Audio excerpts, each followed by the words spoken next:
What is the biggest difference between the person who's doing and the person who's talking? The person who's doing is going to be successful with or without you. I think most people live in 70, and that is why they are miserable. Because you do just enough to create the illusion that you should have a different outcome, and enough to fatigue yourself and become tired with no reward whatsoever. I don't think everybody who's doing is inherently going to be successful, because you can work hard and work yourself into a direction that doesn't matter. I'm sure it will work.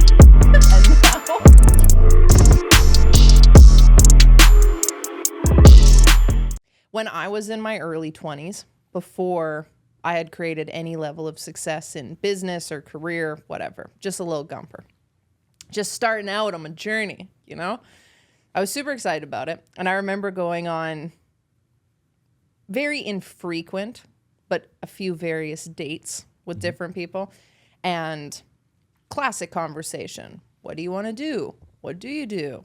What are your life goals? And when I first started out, it was very interesting because any person who's like, oh, I want to start a YouTube channel. I would love to create a podcast. I want to get into real estate investing. Insert like whatever list of things, right? When I heard that when I was younger, I was like, oh, they're so ambitious. They want to do all of these things with their life. And it's interesting because when you first start creating any level of change in yourself, you can't discern the difference between people who are doing the thing and the people who are talking about doing the thing. So in those earlier conversations, I would become very enamored with people talking about what they wanted to do and not maybe seeing the distinctions at the time of you either are or you aren't doing it. And I think that shows up a lot of times in relationships, work dynamics, whatever it is with people. You get fixated on what they tell you that they want and what they value instead of paying attention to their behavior. I've found over the years as that has shifted, and I'm in those, well, I'm not really in those same conversations these days, but in conversations with people, there's a difference between the person who's doing the thing and the person who's talking about doing the thing. What is the biggest difference between the person who's doing and the person who's talking? The person who's doing is going to be successful with or without you. Okay. So can you go further with somebody if they're the right person? Absolutely. But they're already doing the thing. And if you leave their life, they're not going to stop doing it. And that was something I found for me, especially in like male and female interactions with people. I wanted to start a podcast. We have a podcast. Whether I go on a date or not and somebody tells me they want to start their own thing, like this will continue to progress regardless if somebody is in that seat or not in my life. So I think for me, what I noticed is the difference between doing it and talking about it is like you don't need a crowd. You don't need an audience. You don't need people to like cattle prod your fucking ass to get you to move. It's like you want to do it and you're going to do it with or without company being there to support you in your pursuit of it. Okay, that's fair. What else comes to mind when you, so obviously like the executionary piece, but then there's plenty of people who they're doing, but I think you made an interesting point where you said they're going to be successful with or without you. And I don't think everybody who's doing is inherently going to be successful, because you can work hard and work yourself into a direction that doesn't matter. What else do you find drives or determines the difference between the person who's just talking and doing? Like what else is going to make the difference where it's like this person's going to figure out because, not just because they're doing, but what are the nuances? Because I think a lot of people hear that and they're like, oh, well, yeah, he's working and he's busy and he never has time, so he's going to figure it out. But that's not necessarily true either. So what's the nuance for someone listening? Is the person... What the fuck just happened to me? Don't cut that. Don't cut that. Cut that out. Is the person open-minded? Are they actually growing? I think that we can get into the habit of just executing on the task, but is the person learning, challenging their beliefs, challenging the way that they do things, developing their skills, developing their character, or else you just end up running 100 miles an hour down one path, but you're not better off for it. You're just a momentum. and you're just busy, but there isn't any growth there. Okay. So you say growth, and I'm asking because I'm very curious. Let's use the YouTuber example that you gave. What does growing in that sphere look like? So the person who's talking about it versus the person who's growing in it.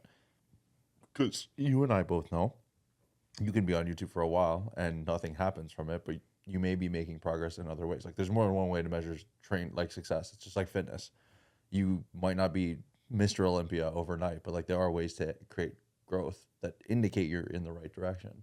So what does that look like? And the reason I'm asking about the nuances is because I think so much of the internet and the world we live in, we use terms like growth. We don't get specific. And I think where the gold in all of this is, and I've listened to you and your experience off air, it's getting into the nuances, being able to like delineate, okay, this is what this actually looks like. So let's use the YouTube example. Step 1, are you posting videos? Okay, so behaviors that demonstrate consistency. Cool. You said you were going to do it every week. Are you releasing a YouTube video every week? Mm-hmm. Are you going back and looking at it and figuring out how to make it better? Where did you fall short? Where can you improve this? Mm-hmm. What skill are you missing? What can you go learn, have a conversation, consume to come back and improve this thing and make it better? I'm not interested in going like 100 views on a video for a year straight. Like for me personally, I would rather shoot myself than take that approach. I'm gonna just keep it 100. So like that it has to go up. Yeah. So I think to me, it's like, are you doing the thing you said you were going to? Cool. Are you actively getting better at it? And do you have any way to measure that that is true? Okay. And if you're not, okay, well then what is missing? Do you need more volume? Do you need a better skill? Do you need a different outlook or perspective on what you're doing? Do you need a different approach? Like, I don't give a shit what it is, but like go find the answer and go apply that. Okay. What do you think makes the difference for the person who, and again, I think that's a fantastic perspective. So you said they're doing the thing, they're consistent, they have a self-assessment process, and they have a way to measure and improve. What within that process do you think trips most people up from getting to the next step? Is it that they're not consistent? Is it not that they don't have a self-assessment system? Or is it that the metrics that they're looking to use to figure out if they're succeeding or if they're in the right direction are unreasonable? And when I say unreasonable, it means, I love this about the world we live in, I'm going to make $10 million tomorrow and I've never made $1 in the internet in my entire life. I'm going to make $10 million tomorrow. Like, I hear stuff like that from people. Which of those three things do you think the average person? All of them. Okay. Like, I think each level opens up the next set of problems. Like, step number 1, the majority of people will never even start. Like, truly start. There's this saying that most people stop like 3 feet from gold, or like your last 10% is the hardest. I think it's getting past the first 10%. Most people quit before they even get into relative momentum whatsoever. Like, we like to glorify and glamorize, the last 10% of the mountain's the hardest. Most motherfuckers aren't even willing to look at the mountain. So like in that camp, you're already ruled out because you haven't applied yourself, period. And you would be lying to yourself if you said otherwise. I'm a big fan of this. I think it's really funny, and I'll get to the other points, but I think it's interesting. If you apply yourself 50% of the time, like let's say your goal is, I want to do this thing, and you give it 50% effort, and you don't get the outcome. You're like, well, that makes sense. I only tried 50% of the time. Like, you can rationalize that, why you didn't get the outcome. Then you have the camp of people that give 70% effort. And it's just enough to create the illusion that you're trying, but it's not actually enough to tip the scales. And you become very frustrated and disgruntled. Well, I'm trying harder than I was before, but I'm not getting the thing. And then you have the people that get 100%, and eventually they get the outcome, right? You're consistent, you show up. And you're like, yeah, it makes sense. And then you have the group of people that give 110 and they get whatever the fuck they want. I think most people live in 70. Okay. And that is why they're miserable. Because you do just enough to create the illusion that you should have a different outcome and enough to fatigue yourself and become tired with no reward whatsoever for what you're doing. But you got to kick it into next gear to get to the next rung of the ladder, which then, you know, that starting point is like people don't even start, therefore they're not consistent. You live in 70%. Then you go up and you are consistent, but you have no self-audit process. You're just doing the thing. So you could be giving 100% effort at this point. But then my argument would come back to like, well, now you're applying yourself at 70% at the next thing. You're consistent, cool. You're outputting it, but you're not actually challenging yourself and you're not doing any self-assessment. So to me, you're at a 70 regardless, which creates the next set of issues. And then again, I think it goes up from there. When you made an interesting point, you said they get to 70% and then they're just fatiguing. What is the fatigue from? Is it from the actual effort? Is it from the start fear? and stop? It's from the start and stop. Yeah, I think you get to 70% and you're doing a little bit more than what you were before. But you're not doing enough to create a new outcome. So you don't develop new habits. You don't create new systems. You have no new distinctions. When you're flooring it 100 miles an hour, like shit breaks in your life, regardless of what it is you're doing, whether it's health and fitness, in your career, in a business, like you create enough forward momentum that things start to kind of catch on fire around you. But then you're able to put new systems in place that sustain that and support you so you don't end up getting tired. At 70%, you do just enough to create a little bit of a new problem, but not enough to solve it. I also think you don't get any reward. There's no payoff. So you're trying a little bit harder, but there's no feedback loop telling you that keep going. You're on the right path. I think that we need that. We need that little glimmer of hope that it's like, oh, this is hard as fuck. But I know if I keep showing up that like I'm going to get something different. When you give 70%, you don't get that.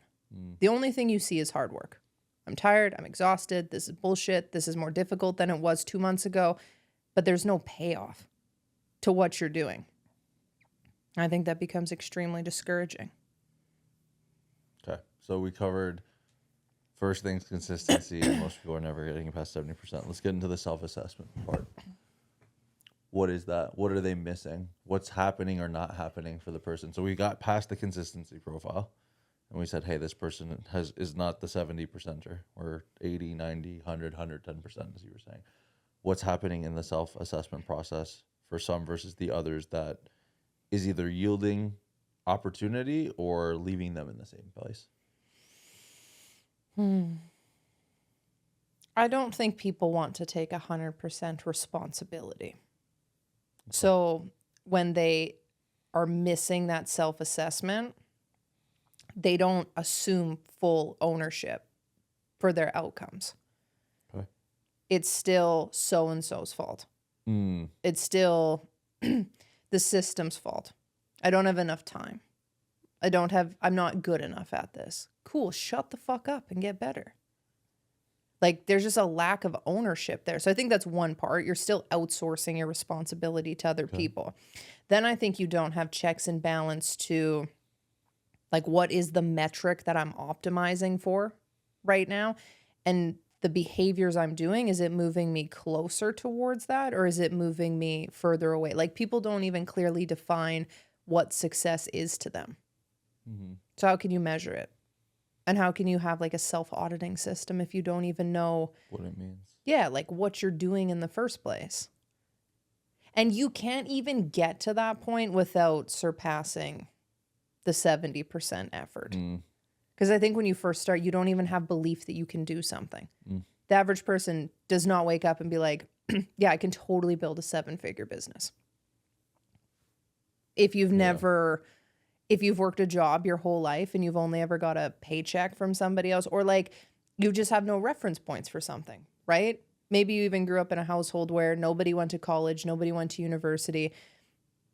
Your family, cashier, waitress, and here you are like, I'm going to be the best lawyer in whatever. You have no reference point for that level of success. So you don't believe truly that it's possible. So how can you measure something that you aren't even fully convicted in? Makes sense. So then when it Thoughts? comes to, well, my thought is I think being aware of self-assessment always starts with responsibility. That's one. And I think two, being able to self-assess means being able to look at something transparently and say, I'm not good at this, and these are the reasons why, and that's also okay. Give you the perfect one. I actually just share this. You are way better with creating content on social media than I am. Like, there's nobody watching this now, 5 years from this episode, 20 years from we could have the exact same size audience. Nobody's going to be dumb enough to believe that one of us is remotely close to the other. I'm saying that with all the love. I don't hate myself for it. I just suck. But I'm sitting there working on stuff with you. You've been supporting me in that journey. And in no way am I sitting there comparing myself and being like, oh, well, I'm not that. Equally, in no way do I look at what I'm making and I'm like, that's fucking awesome either. And I think for people listening, they end up in this precarious situation when they're looking to figure something out where they try to find someone to help them, but then they go into this constant comparison position. And I think being able to appreciate that who you can learn from doesn't mean that inherently you have to be in the same place as them because they have better reference points. Equally doesn't mean you can't get better and you can't own the fact that that is your responsibility and not theirs. And I think for a lot of people, when it comes to true self-assessment, it's one, being able to go and seek guidance, support, insight, whatever, from people who have some degree of what you're looking for and figuring out the system around it, and equally not looking at the way they're doing stuff or the fact that when you go to do it, you don't get their exact outcome. Not looking at it and being like, well, it's their fault. No, it's not. It's your fault. You can't be them. They can't be you. You have to make the decision to figure out what that looks like for yourself. So I think with the self-assessment thing, there's this harmony between when you seek, or if there's something you want, find someone who's good at it, learn. Equally, when you go to duplicate it, if or when to some degree it does not work, you don't look at them and be like, oh, well, they figured out, but I can't because of whatever. Woe is me. Or you're special and I'm not. Like, I don't think that's a good thing either. I think that's where a lot of people fuck themselves in self-assessment, is usually once they get consistent, they go seek insight and advice. And I think what happens for them is they get into this loop of, well, I'm learning from this person who has what I'm looking for, or some insight on what I'm looking for. I go to duplicate the bits they give me, and it doesn't work right off the rip. It's my favorite is when people talk about ROI. I paid this person for a time. You paid for them to give you the insights you need, so that something that took 12 months can take you a month, or something that took them 10 years can take you a week. You didn't pay them to do it. Paying them to do it would have been a very different story. Like, that comes with a different cost. So if you're going to go seek the insight, you also have to be able to look at it and say, okay, I paid for what I'm seeking, not for someone else to do the work for me. That's true in the corporate world too. I mean, people get mentors or find people in their companies to like lean on for leadership insights, and it's like they can't be you for you, and they're at a different point in their career too. They can give you what they understood from there, but at the same time, like, you have to practice the process of becoming whatever you're meant to for the role that you're going for. Yeah. Coming back to the like 50, 70, 100, 110, I think the person who's operating at 110 takes the insight and they execute it in the way that they need to get the outcome. And their results are staggering compared to other people, because there's no excuses. There's full ownership. I'm taking your insight. I'm learning to apply this quicker. And they just move 100 miles an hour. You don't have to motivate that person to go get 100%. What they want. Yeah. I also think the other part that people miss is you're going to be the 100% person until you have the capacity and the competence to be the 110% person. I think some people want to skip skill development for the solution that they perceive is going to move them forward faster. And when I say that, what I mean is you would rather try to get all the answers to the test and then try to put them in the test itself to get the outcome that you're looking for, rather than understand why those are the answers, so that you can not only answer the questions to the test, but you can skip to the next chapter. Those are two very different schools of thought. And I think part of the problem is in the society we live in, so much of how people are trained or raised in our environment is like, you go to school, you study to take a test to whatever the competency score is, right? But like the world doesn't work like that. There's no business that says if you answer questions 1 through 10, multiple choice, A through D, and you get 100%, that fundamentally translates to 100% success in the business. It just doesn't. There's no world where you can do question 1 is choice B, question 2 is choice C. Cool, you got 100% at the end of the test. Guaranteed you're going to be successful. That is not what makes you successful. Yeah. And I think sometimes people want it to be that way when it comes to executing to create. Yeah. 110% to me is your behaviors. Are you consistent? Do you stay optimistic even though it's difficult? Like, you just show up and do what the fuck is required for as long as is required to get the outcome. I think that many people don't want to do that. It's like 10 years for your overnight success. That person showed up for 10 years. And then all of a sudden, when they hit it, it looks like they became successful overnight. No, that person just like gave consistent effort over a 10-year time window when most people would quit because they didn't get the immediate satisfaction or gratification of something. 100%. 100%. When it comes to the measuring system for it, how do you, and again, so now we're consistent, we are honest with ourselves. Like, we're assessing, are we actually following through commit? When it comes to measuring, a lot of people, when they're trying to create an outcome, develop a skill, do the thing, YouTube, podcast, move forward in their career, whatever, they often catch themselves in hindsight realizing that I was measuring for the wrong thing, the wrong metric, right? Like we were talking about this, I think yesterday or even earlier today, where it was like, I would never want to be the person to chase views because that metric doesn't inherently translate to a really cultivated community audience of people who buy into the thing that you are looking to build, right? So when it comes to measuring, what does that look like to you? Like, what is the way to measure? Because if I'm using YouTube as the example, I might perceive that more views is a better thing. And you and I both know more views does not necessarily mean anything for most people. It can be a component of measurement. So how do you create a harmony to understand how to measure and what to measure and what to put more value into rather than a vanity metric, for lack of a better term? What does that look like to you? Step 1 is what you're about to do going to require you to sell your soul.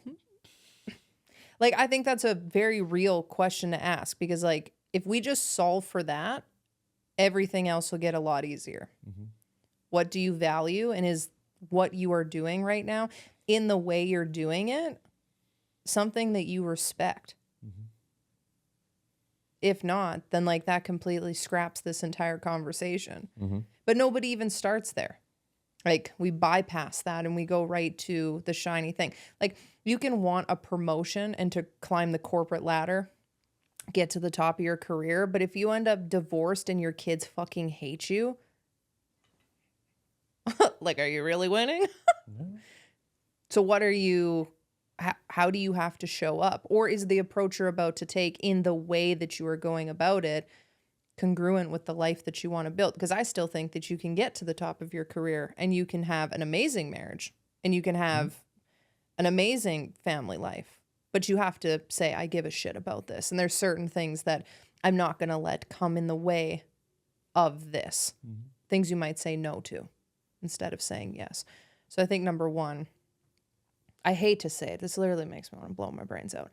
But it's like, what do you value? What do you value? What does that look like? Step uno. And then I think from there, it's like, what is the actual outcome that you're measuring for? If you're trying to grow a channel, using YouTube as an example, with like a diehard community, then you're probably not going to do things that go against the values and who you say you are as a brand. Just to get views. Yeah. I don't know. I feel like starting with what you value solves a lot of these problems. I think when it comes to measuring, I've learned this too. It doesn't matter if it's you want a YouTube channel, or you're developing a system in a job, or you're looking to make your way up the corporate ladder, or you're, trying to get a promotion. I think being able to understand what metrics or measurements matter and why, and not over indexing as to any one thing matters more than the other in a grand scheme of things. And this is a concept called critical thinking that so many of us seem to lack. But for example, if your goal is to lead a team to create an outcome for a better system inside of an organization as a manager, and you put all your value on some revenue metric or some efficiency metric at the cost of company integrity, at the cost of actually building culture, at the cost of other metrics that do matter in the grand scheme of things taking a huge hit, you've lost the forest for the trees, I think is the saying, right? So I think part of it is being able to look at the measurements or what you're measuring for and understand the integration of the measurements around it. I remember a buddy of mine, he's a recruiter. I was listening to him talk. I was talking to one of our team members, and I realized the difference between someone who had a lot of experience and actually was really good at what they did versus someone who was on our team who was newer and, again, like 15 plus years of experience, 1 to 2 years of experience. One of the things I remember thinking about was the person understands all the nuances and how one thing influences the next and what you need to be aware of when you make a change from a measurement standpoint. So if you change this system here, it may create this outcome, and be aware if this outcome still doesn't happen, these are all the places to look for. So when you talk about measurement, the thing that comes into my mind is you understand how each tool inside of the measurement system actually influences the other sum of the parts. Because if you don't see that, if you can't look at what you're working on and building towards, and then understand that, like, hey, this measurement got better. Like if I was a manager of a sales team, sales went up, but all these other metrics went down. Cancellations went down, which is great, but people are asking for refunds. Like all this other stuff is happening. You somewhere in the process, you missed the details. So I think when it comes to the measuring part, at least from my perspective, being able to understand how the parts play a role to the health of the bigger picture that you're working toward, I think is probably one of the most invaluable skills to develop. I agree. I think that there's probably some situations for people where they don't have somebody that even understands those metrics themselves. So you're getting advice that doesn't fully check out. Yeah. Like I see that a lot with our clients. Well, I was told to do this. Okay, cool, but like your business is a fucking dumpster fire. That's the only part of the conversation you heard is spend more money on this. Okay, but everything is on fire behind you. Oh, hire more team. You should pay them more. Nobody thought to consider the health of the company.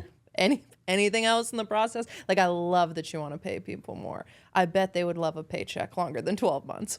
Yeah. Like, right over everyone's head. So I think a lot of people probably don't understand the measurements, but they also have... But you're also talking about something where people don't even ask the question, right? So it's like, if you're... That's something that I think, again, critical thinking, going back to this part of this. If there's this bigger thing you want, let's use I'm a manager and I want my team to get paid more. The money has to come from somewhere. Okay? The grand question in all of this is, where is it coming from? Right? Like, there's a finite amount of money in the budget. Right now, if you make something more efficient, that reduces the amount of whatever work or cost or whatever, and you can take a portion of that and pour it back into the team, that's one thing. But there's, in the process of solving for that problem, I want the team to make more money. There are multiple levers we just had to talk about. Something has to get more efficient. Somewhere else we need to save money. And a portion of what we saved can go back into paying the team out better. We just went from the problem we're looking to solve at a first principles level has 3 or 4 different elements that we need to address. And I think no matter what you're looking to solve for, I want to make more money. Okay, cool. I want the team to make more money. Okay, cool. I want to get a promotion. Okay, cool. there are foundational principles as to what creates that outcome. And if those are not honored, the outcome will not happen, right? And I'll use the one that always comes to my head because I think about this a lot. A lot of people were in this polarizing political climate. Whether or not you like Tesla, I don't care. But to solve the problem that company solves, there are foundation. You wanted to create a car that was energy efficient, effectively, that did not cause pollution and all these things. That car isn't as simple as plug it into the fucking wall and get it to move. There's materials, there's components, there's putting it together, there's manufacturing, then you have to figure out if there's a market for it. Then you got to sell it at a profit so the company doesn't die. To solve the root problem you're looking for, there was a series of problems that either had solutions or answers that you had to deal with. The same thing goes for your career. The same thing goes for building a business. The same thing goes for your relationship. If you're looking to solve this bigger problem, understand the components that drive it.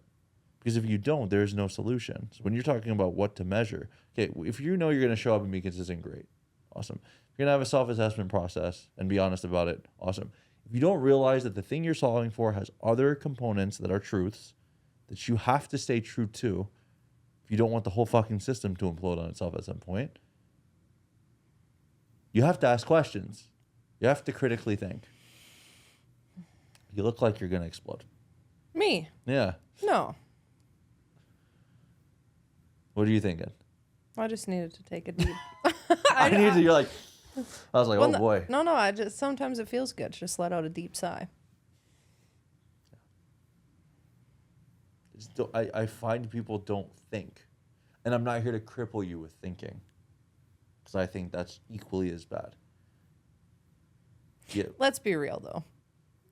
Do you really believe the average person is crippled by thinking? No, that's fear of being...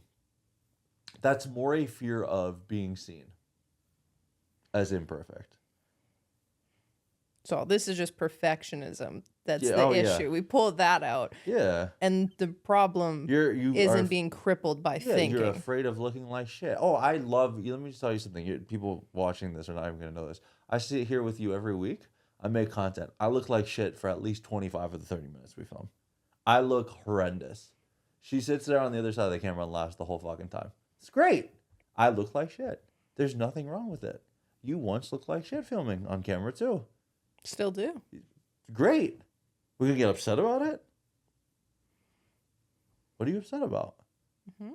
Not looking perfect? Who's judging you? Your dog?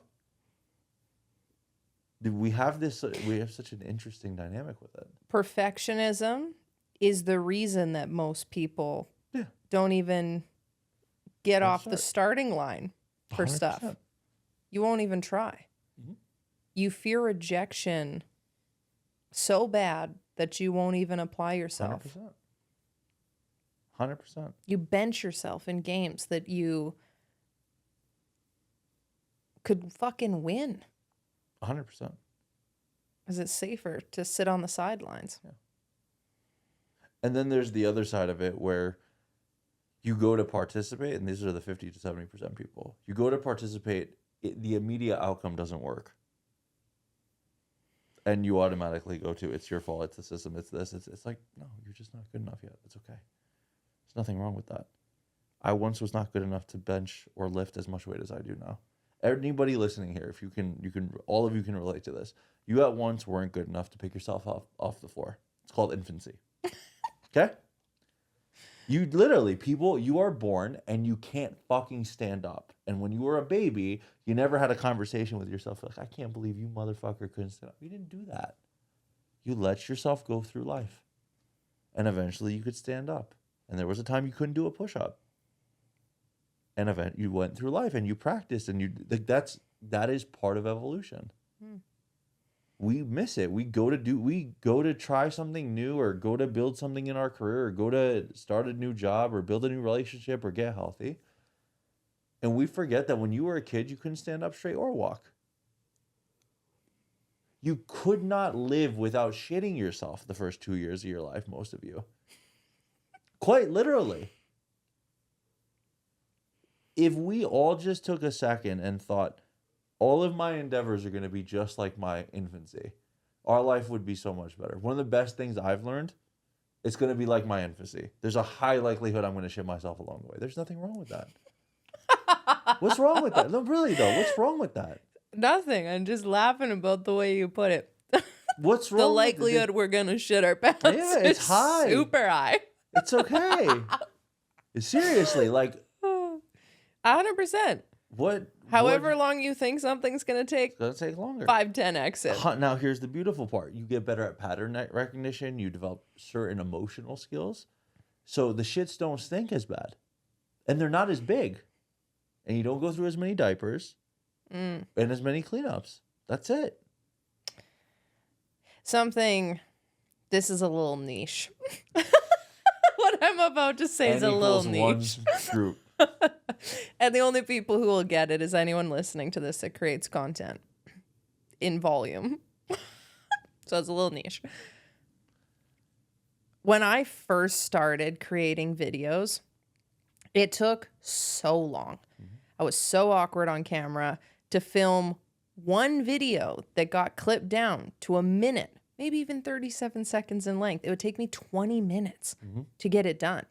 It was such a time suck. And then over time, I was like, okay, cool. 1 minute of film time will take me about 4 to 5 minutes to film it. I think now I'm down to like 3 minutes per 1 minute. But holy fuck, like I've had to bang out videos and dial in a process and, like you said, pattern recognition. And I set all these things up. So when I roll in to film that video, instead of it taking 20 minutes, it takes me 3 minutes. And in the process of that, I've learned it's like, okay, well, however long you think something is going to take you, like 3 to 5x it and plan for that. Because when you create that buffer space, it is so much easier to handle the discomfort and the frustration that comes. Like you don't even get as frustrated because you're like, I anticipated that this was going to be more difficult. When I filmed my first YouTube video the other day, it took me an hour and 51 minutes. I looked back at the footage. I was like, holy fuck. I almost sat there for 2 hours by myself to film this thing. But that's okay. The next one I do will probably take me an hour.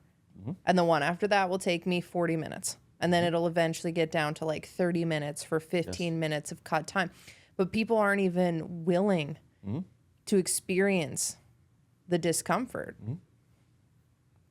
No thanks. It's almost like the more I have noticed that and recognized it in myself and my own experience throughout my life and just the discomfort of going through that, the quicker I pick up in conversations with other people where I'm like, oh, you're not going to do anything. You're going to be in the exact same position in 5 years from now. It's so quick to grab it in a conversation. And I didn't have that when I was in my early 20s. I was like, oh, you're ambitious like me. We can be friends. Oh, my God. Now I'm like, oh, bro, you're never getting off the fucking starting line unless something happens, because you can hear it in the way people talk about things. 100%. You can hear about it with how people talk about things. You can also see it in their beliefs. One of my favorite exercises to do is when I get to meet people is just keep asking questions as to why they believe it and where it's coming from and whatever, because there's usually a story underneath what they tell you about why they really believe the things that they do. And you start picking up on it, and then you're just like, okay, got it. I get it. I get how we got here. And I don't do that out of a lens of judgment. It's simply to just understand, what aren't you telling me? We all have beliefs where a lot of people aren't telling you the full story. Oh, I can't do this because, oh, this is there's a constraint. And I think when you start to notice that the constraints we put on ourselves very much then indicate the kind of life we're going to live, it gets pretty interesting. We have to rework a lot of beliefs throughout our life. Yeah. I'm curious, what is one of the beliefs that you had that was maybe the most influential that you had to work through? Beliefs I had that I ended up changing on? Yeah. One of the most influential beliefs. I think this was an early one. I had a realization. I think I was 19. Yeah, I think I was 19. I was definitely 19. Long story less long, I did not, much like most of my friends growing up, I did not grow up around my grandparents. Grandparents are on the other side of the world, and my grandfather passed away when I was 19. And I remember sitting in my dorm room and being like, I'm like sad, but this doesn't mean to me what I watched it mean to everybody else I grew up around. And and this might seem like it makes no sense, but when I get to it, it will. And I remember thinking like, huh, this doesn't seem to mean what I think it means.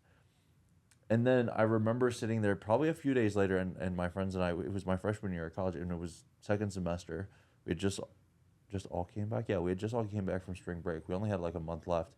And I remember everyone was talking about, oh, like I want to do internships, and this is the reason because in my future I want to be a CFO or a VP and all that stuff. And I was like, yeah, I can't relate to wanting to do any of those things because that's the thing identify with. Like getting immersed into going to school for accounting or getting into fitness stuff that I did.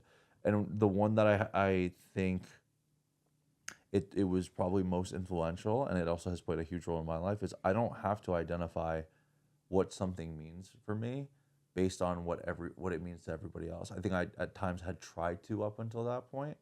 I think that was the stark like, okay, now you had your first like big loss growing up. Like your grandfather is such an influential person, right? And then at the same time where everybody's talking about summer internships and everything. And I was like, I doesn't mean these things to me. And I there was probably a moment there where I was like, why do I not have feelings? Do I not care? Am I a nihilist? Like, is it just none of this means anything and I'm gonna die and it's all good? And what came to my awareness was it only means what it's meant to. Mm. And it's up to me to figure out what that it looks like for me. And I don't have to subscribe to what it means to someone else, right? I even grappled at one point with, like, I was very curious and learned a lot of things early on. I even remember there was conversations I had with friends and family around like parenting, marriage, work, relationships, friendships, everything.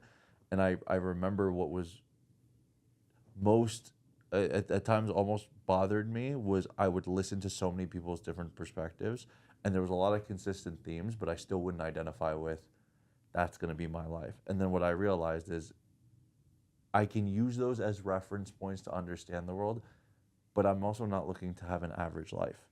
One of the things you learn is when you're not interested in having what is average or being a part of those statistics, you are much more quicker to understand what reality is and what the averages are, and then you figure out which direction you want to bend it to. But you have to understand what leads to those averages.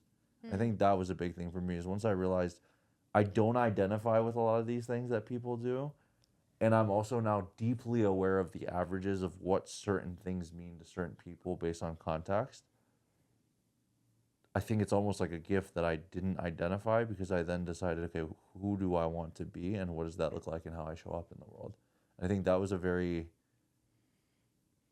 as a belief system, not realizing that I do not have to inherit or identify what mom and dad or society or whatever. And it doesn't mean I shouldn't be aware of them because the reality is there's a lot more people out there than just me. And I think you're tone deaf and fucking stupid if you don't understand that the majority of people are going to be a certain way. We're humans, we're patterns, you're not special. Long story less long. But it doesn't mean that that's what it has to mean to me. And it also then doesn't have to dictate how I go about creating and living my life. And I even noticed it's probably it takes most people who get close to me a lot longer to understand that like you and I've talked about on other episodes. I'm not lazy. I just don't move the way the average person will. That's just the reality. It doesn't mean I won't work. I'll work more, faster, harder than all you fuckers. It just won't look at the initial start looks a little, when you were saying what you were saying, it's like, I agree with you. It also looks different how you start at the start line. My start line looks different than you, right? There's nothing wrong with that. It doesn't mean I don't work. It doesn't mean I don't execute. My start line just looks different. What was yours? Most influential belief that I had to undo. When, how, what did it look like?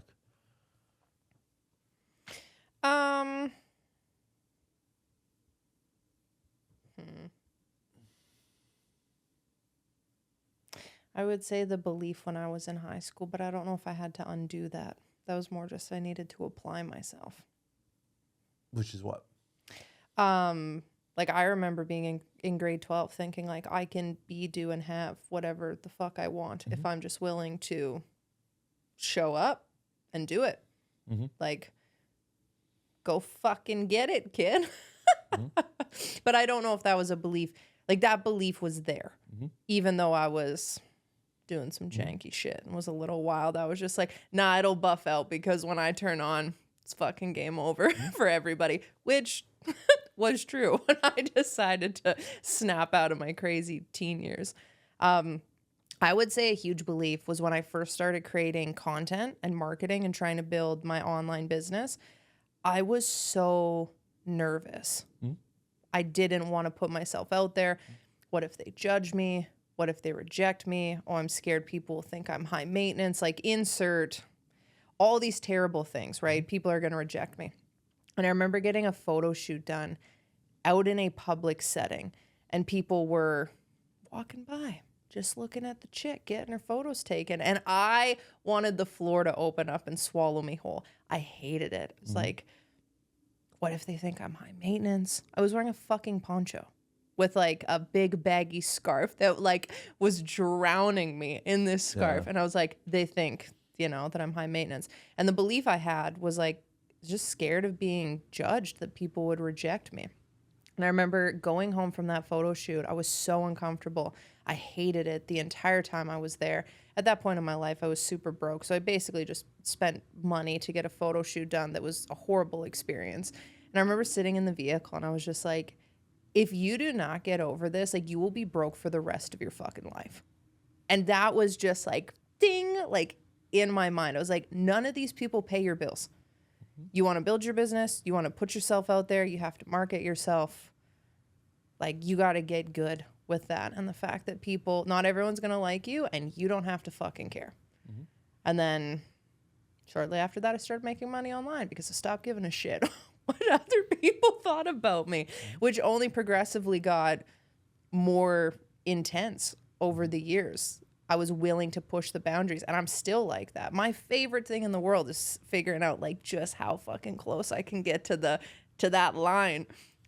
Brings me joy. But it started with like Poncho Nat being terrified that someone was going to think I was high maintenance. That's why I have such a soft spot in my heart for people when they are intimidated and scared to create content and put themselves out there and they're just like, oh, like what if I suck? It's like, you will. What if they judge me? They're going to, but not harder than you will judge yourself. And that's okay. And I have like all the love in the world for that because I just flash back to Poncho Nat. That's good. What were you going to say? No, wrap us up.